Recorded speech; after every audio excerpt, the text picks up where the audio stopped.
জীবিত ভোটার তালিকায় মৃত, এই নিয়ে কমিশনকে নিশানা করলেন অভিষেক বন্দ্যোপাধ্যায়। পাল্টা শুভেন্দু অধিকারী নিশানা করলেন অভিষেককে।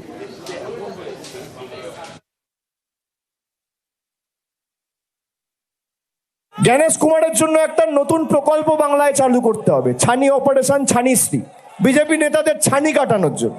জীবিত মানুষকে, জলজ্যান্ত মানুষকে দেখিয়ে দিচ্ছে ডেড, মানে মানুষ নিজের ভোটটুকু দেবে না। যারা মারা গেছে কারোর বাড়িতে গিয়ে একবার খোঁজ নিয়েছে? 12 বছর ক্ষমতায় 10টা মানুষকে বাড়ি দিয়েছে, 4টে রাস্তা করেছে, গ্রামে ঢুকে খুঁটি পুঁতে একটা 10 ওয়াটের বাল্ব লাগিয়েছে, একটা সাবমার্সিবল টিউবওয়েল লাগিয়েছে, একটা স্বাস্থ্য কেন্দ্র করেছে। কি করেছে? বিভাজন। রেখে দিলে আলসার আর বাড়তে দিলে ক্যান্সার। 2011, 16, 21, 26 যেন ব্যতিক্রম না হয়।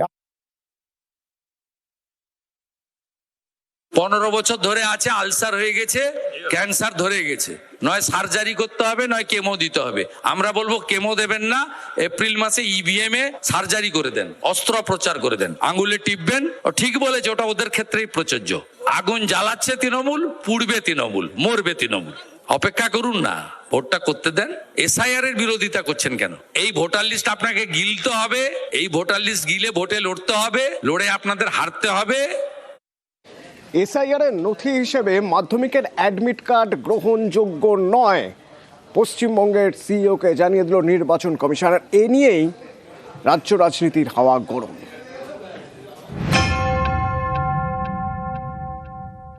মাধ্যমিকের ডেট অফ বার্থ, স্কুলের সার্টিফিকেটটাই সিন্স ইন্ডিপেন্ডেন্স আমরা ডেট অফ বার্থের সার্টিফিকেট হিসেবে গ্রহণ করি। আজকে যদি হঠাৎ বলে দেয় 2 মাস বাদে যে আবার নতুন করে চ্যাপ্টার খোলো, এটা গ্রহণ হবে না। এসআইআর এ ভোটার লিস্টের নাম তুলতে মাধ্যমিকের অ্যাডমিট কার্ড নথি হিসেবে গ্রহণযোগ্য নয়, রাজ্যের সিইওকে জানিয়ে দিল জাতীয় নির্বাচন কমিশন। কমিশনের বক্তব্য, 27 অক্টোবর এসআইআর এর যে বিজ্ঞপ্তি প্রকাশিত হয় তাতে নথি হিসেবে মাধ্যমিকের অ্যাডমিট কার্ড ছিল না। এখন আর এই নথি গ্রহণ করা হবে না। এসআইআর শুনানিতে বিভিন্ন জেলায় বিকল্প নথি হিসেবে অনেকে মাধ্যমিকের অ্যাডমিট কার্ড জমা দিচ্ছিলেন। 1 জানুয়ারি নির্বাচন কমিশনকে চিঠি লিখে রাজ্যের মুখ্য নির্বাচনী আধিকারিক জানতে চান মাধ্যমিকের অ্যাডমিট কার্ড নেওয়া যাবে কিনা। 15 দিন পর এই চিঠির উত্তর দিয়েছে নির্বাচন কমিশন। জানিয়েছে মাধ্যমিকের অ্যাডমিট কার্ড এসআইআর এর নথি হিসেবে গ্রহণযোগ্য নয়। এসআইআর এর নথির তালিকায় মাধ্যমিক পাশের সার্টিফিকেট রয়েছে। নির্বাচন কমিশনের এই সিদ্ধান্ত নিয়ে প্রশ্ন তুলছেন অনেকেই। তাদের বক্তব্য, এমন অনেকেই আছেন যারা ক্লাস 10 পর্যন্ত পড়াশোনা করেছেন কিন্তু মাধ্যমিক পরীক্ষায় বসেননি। এমন অনেকে আছেন যারা মাধ্যমিক পরীক্ষায় বসেছেন কিন্তু পাশ করতে পারেননি। এমন অনেকে আছেন যারা মাধ্যমিক পাশ করেছেন কিন্তু শুধুমাত্র রেজাল্ট নিয়েছেন, সার্টিফিকেট নিতে যাননি। এই সমস্ত লোকজন মাধ্যমিক পাশের সার্টিফিকেট কোথায় পাবেন? তাছাড়া মাধ্যমিকের অ্যাডমিটে বাবার নাম এবং জন্মের তারিখ 2 থাকে, তাই এই নথিকে অনেকেই ডেট অফ বার্থের প্রমাণ হিসেবে দিয়ে থাকেন। এটাই এই রাজ্যে প্রচলিত সরকারি রীতি।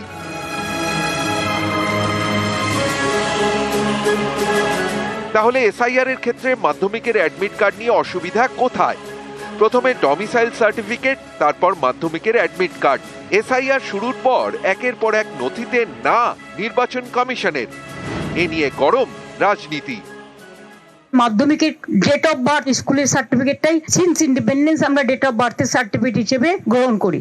আজকে যদি হঠাৎ বলে দেয় 2 মাস বাদে যে আবার নতুন করে চ্যাপ্টার খোলো, এটা গ্রহণ হবে না। মালদায় শুনেছি একটা কমিউনিটির লোককে 90,000 নোটিশ পাঠানো হয়েছে। আজকে সাধারণ মানুষ যাবে কোথায়? এমনকি ডোমিসাইল সার্টিফিকেট যেটা আমাদের রেজিস্টার্ড আছে, সব জায়গায় অ্যাকসেপ্টেড হচ্ছে, বাংলায় বলছে হবে না। তারা ভোট কি করবে? ইলেকশন কমিশনের হোম মিনিস্টার দুজন মিলে? এরকম বহু নথি পাওয়া গেছে। এসআইআর কাণ্ডে নয়, আগেও আমরা দেখিয়েছি যে বাংলাদেশে কলেজে পড়া ছাত্র এখানে এসে ক্লাস 8-এ ভর্তি হয়েছে। ভারতবর্ষের যে কোনো প্রান্তে যখন কোনো বাংলাদেশি বা কোনো ইলিগাল ইমিগ্রেন্টস ধরা পড়ছে, রোহিঙ্গা ধরা পড়ছে, তার কাছ থেকে যে নথি উদ্ধার হচ্ছে সেই নথিটা তারা পশ্চিমবঙ্গ থেকে সংগ্রহ করেছে। ইলেকশন কমিশন কি করছে? তার দায়িত্ব তো ইলেকশন কমিশনকে নিতে হবে। নিউজ 18 বাংলা।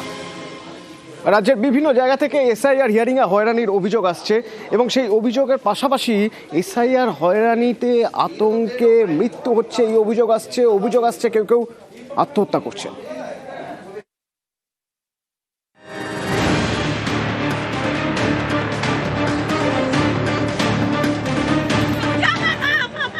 বীরভূমের সিউড়ি, এখানকার বাসিন্দা খেলারাম বৈদ্য। বৃহস্পতিবার রাতে তিনি মারা যান। পরিবারের দাবি ২রা জানুয়ারি তিনি এসআইআর শুনানিতে যান, নথিপত্র জমা দেন। শুক্রবার ফের শুনানিতে যেতে বলা হয়। এ নিয়ে আতঙ্কের জেরে হার্ট অ্যাটাকে মৃত্যু বলে দাবি।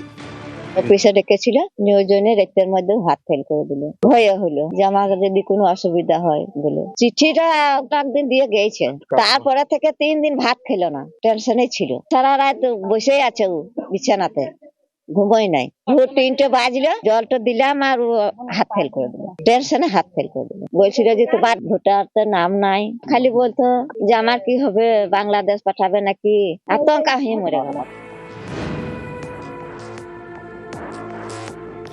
ওল্ড মালদার কামঞ্চ এলাকার বাসিন্দা মানতী রাজবংশী।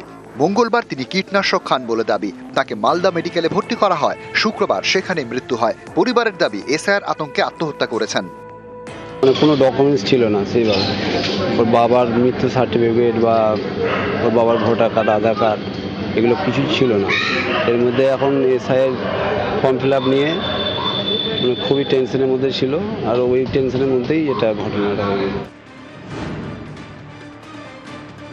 উত্তর 24 পরগনার বনগা মাদ্রাসা, এখানে চলছে এসআইআর শুনানি।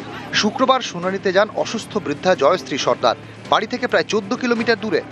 ওই হিয়ারিং কেন হ্যারিং এ কেন আসতে হলো আপনাকে? আমার না আসে না গিয়ে এদের কিছু হবে না। 2002 লিস্টে আলাদা রয়েছে। আপনার কি শ্বাসকষ্ট আছে? হ্যাঁ, কি আছে?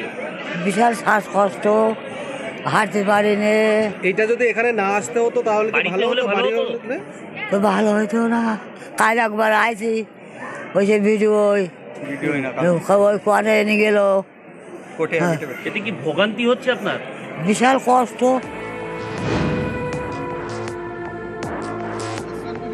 বনগার আরেক বাসিন্দা শহীদুল মণ্ডল হাঁটতে পারেন না, তবুও শুনানিতে যেতেই হয়েছে। সেটাও বাড়ি থেকে প্রায় 40 কিলোমিটার দূরে। টোটো ভাড়া দিতে হয়েছে 1400 টাকা। আমি পুরো প্যারালাইজ, হ্যান্ডিক্যাপ, আমি চলতেই পারি। এই হিয়ারিং এখানে ডাক করে এসেছি, প্রায় 40 কিলোমিটার হবে আমাদের বাড়ির থেকে। টোটো করে এসেছি, ভাড়া ধরো আপ ডাউনে প্রায় 1400 টাকা মতো নেই। হয়রানি তো এরপরে হয়রানি আর মানুষের হয় না। এ যা হয়রানি, এর চেয়ে মুড়ি দেওয়াই ভালো দাদা। এ হয়রানির চেয়ে মুড়ি দেওয়াই ভালো। ফর্ম ডিস্ট্রিবিউশন করার সময় আমরা যারা বিএলও ছিলাম, বিশেষ করে আমার ক্ষেত্রে ফোন করে সমস্ত রিকোয়ার্ড ডকুমেন্টস ইনফরমেশন আমাদের চাওয়া হয়েছিল। আমরা সেগুলো যথারীতি প্রোভাইড করেছিলাম। পরেও যখন ফর্ম আমরা ডিজিটালাইজড করি, তখনও আমরা সমস্ত ইনফরমেশন প্রোভাইড করেছিলাম। তারপরেও হিয়ারিংয়ের নোটিশ আমার নামে চলে আসাটা একটু খারাপ লাগছে।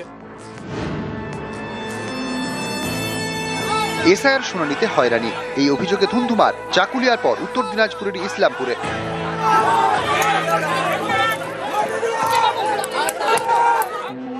শুনানির নোটিশ দেওয়া 24 ঘন্টার মধ্যে হাজিরার নির্দেশ দিয়েছে কমিশন। এই অভিযোগে শুক্রবার ইসলামপুরে বিক্ষোভ দেখায় স্থানীয়রা।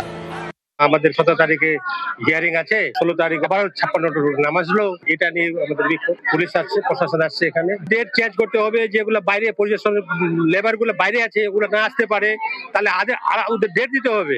হ্যাঁ, 1টা 3টা ডেট দিতে হবে। সপ্তাহ দিন 8 দিন আগে ওদের জানাতে হবে। এটা হুট করে পাঠাচ্ছে।